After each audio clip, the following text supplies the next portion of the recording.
Hello everyone, in the previous video I demonstrated how to create a header top section like this, but we didn't cover the styling. In this video I will guide you through styling the navigation and header top section, ensuring it's fully responsive. If we take a look at the themes code, you will notice a style sheet is included. However, adding any styles to it does not seem to work. To confirm, let's try setting a background color on the body and see if it applies. When I reload the page, you will notice the style is not working. To fix this, we will create a functions.php file and enqueue our style sheet first. As you know, we use the wp enqueue scripts hook along with wp enqueue style to properly enqueue style sheets. Let's proceed by enqueuing the style sheet in our theme and test it again. You can see that the style has been applied successfully now. So we will remove the background color from the body and start working on our style sheet file. Before moving forward, I will add comments to organize the general styles and responsive styles. Under the responsive styles section, I will include media queries to help make our theme responsive. If we inspect the front end of our website, you will notice some media device width that we will be using on our theme. For this tutorial, I will use max width media queries to target specific devices with breakpoints at 1320 pixels, 1024 pixels, 768 pixels, 425 pixels. You can target more or less devices depending on your theme requirement. Now I will target the Jarid header main menu class and add styles on it. So let's add a gap of zero point 0.5 rem. So this will reduce the gap for now, but we will add some padding on it later. After that, we will target the li of this menu. So I will add the same selector and then li. I will add padding of 25 pixel at top and bottom, and in left and right it will be 0. So you can see the padding has been increased. If I just uncheck the padding property, you will see the style has been added. We will add margin 0 also, and then if you check, the submenu paddings are high, so we will target that li and decrease the padding from 25 pixel to 5 pixel only, and you will see the style has been fixed.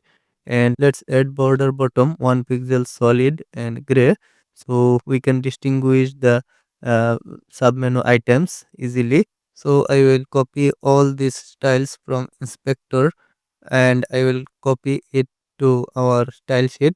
So let's add a comment first and then paste our styles here. If you now reload, you will see our styles has been added on our theme. Next, I will style the main list items by targeting the Jarid header main menu class again. Specifically, I will target the direct child list elements and the anchor text within them. I will set the font weight of 500, apply a padding left of 0.85 rem and a transition of all zero point 0.3 second is in out.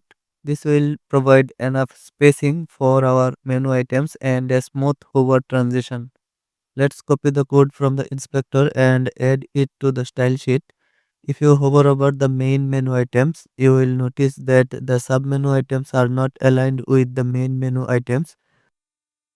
We will target the main menu list items that have submenus, which usually include the class as child. Among these, we will specifically target the WP block navigation submenu container class. By applying left 15 pixel to this selector, you will notice that submenu items moved 15 pixel from the left and aligning perfectly with the main menu items. I will add this code to our style sheet and it looks great for desktop devices. Now let's address the styles for other devices. At the width of 1024 pixel, there's an issue with the layout, specifically a gap on the right side. This seems to be caused by images. So I will set the max width of images to 100%. As you can see, this resolves the issue. Let's place this code under the general styles by adding a comment. The padding on the main menu list items looks too large now. So we will reduce it to 5 pixel on the top and bottom to fix the issue. I will include this adjustment within the 1024 pixel media query in our style sheet. At this media width, you will notice there has no enough spacing in the menu. To fix this, I will target the Jarid header section class and add 10 pixel padding to the left and right sides. This will resolve the issue for this screen size. Next, I will fix the button text wrapping issue. Currently, the button text is breaking into two lines, which does not look good. To fix this, I will target Jarid header button class and apply text wrap no wrap. This will prevent the text from breaking into multiple lines and resolve the issue. Next, I will focus on the 768 pixel device. Since everything looks good there, I will move to the 425 pixel device to check for any issues. Here, I think the button is drawing too much attention and does not look good. I will hide it for this device so the navigation menu expand icon can take its place. The header elements have shifted to the top vertically. To fix this, I will target the header top section class and add padding to the top and bottom to align them properly. Let's add 7 pixel here. Next, I will change the color of the hamburger icon. To do this, I will target the WP block navigation responsive container open class and set the color to green temporarily. Then I will add this to our style sheet and replace the green color with our ocean blue color variable.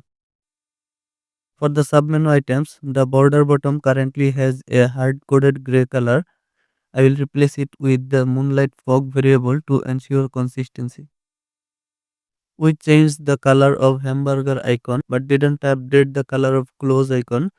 To fix this, I will target the WP block navigation responsive container close class and include it with the previous selector so the color will change.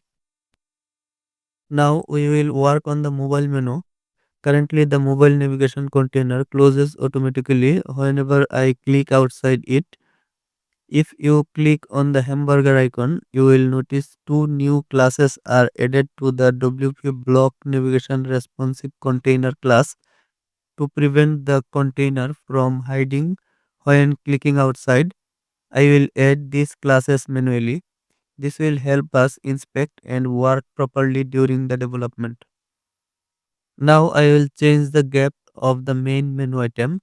You can see I already added a gap of 0.5 rem to the Jarid header main menu, but it's not working.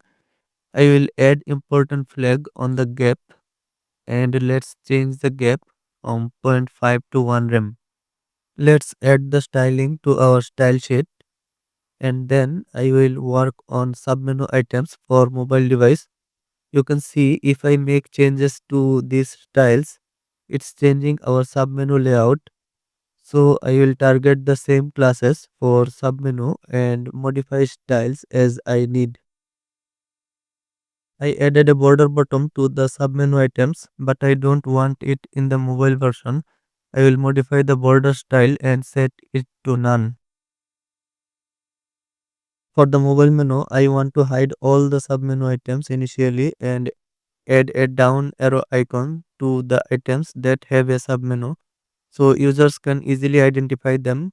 When they click on the arrow icon, the submenu will open. To achieve this, we will enqueue the font awesome icon library and use the arrow icon for items that have submenu items. Next, I will add the down arrow icon to the elements that have submenu items by targeting the WP block navigation item container class. We will add the has model open and has child classes to ensure the item has submenu items and the model is open. I will add the content backslash f 0D7. Set the font family to font awesome 5 free, the font weight to 900, margin left to 8 pixel, and display to inline block. I will copy the styles into our style sheet file, and by targeting the submenu item again, I will set display none, opacity 0, visibility hidden, and transition opacity 0.3 second is, visibility 0.3 second is. This will enhance the hover effect. If you click on the down arrow icon beside a submenu item, it currently redirects to the page link, which is not the desired behavior. Instead, clicking the down arrow icon should display the submenu items hidden with CSS. To achieve this, we will need a JavaScript file. I will create a JS folder inside the assets directory and add a new file called navigation.js. Now I will add some jQuery code here. In this code, we are using jQuery to handle clicks on menu items with submenus. When the document is ready, we target elements with the class wp block navigation item dot has child and listen the click for the content area. First, we calculate the position of a click related to arrow icon using the width of the content and the mouse click position. If the click happens within the arrow area, we prevent the default link behavior and toggle the open class to show or hide the submenu. If the click happens outside the arrow area, we allow the default behavior to follow the link. Let's check if our submenus are working on mobile devices. As you can see, the links are still not functioning properly because we did not enqueue our navigation.js file. So let's enqueue this first. We can easily enqueue the JavaScript file from the functions.php file. Once that's done, I will check the submenus again to see if they are working properly. In the mobile menu, if I click on the down arrow icon again, you will notice that nothing happens because the default link action has been prevented. However, if you look closely, you will see that the class open is being added and removed on each click. We will target this class and apply styling to ensure the submenu items become visible when clicked. We will target the WP block navigation submenu container class again and set display block opacity 1, visibility visible. This will make the submenu items visible when the down arrow is clicked. If you check the mobile menu now, you will see the submenu items open as expected when you click on the arrow icons. This part of jQuery code ensures that when a submenu is open and you clicked on another submenu item, the first open submenu will close and the second one will open. Our navigation menu is now fully responsive across all devices, and that concludes the second part of our playlist. In the next video, I will design the hero section. Thanks for watching.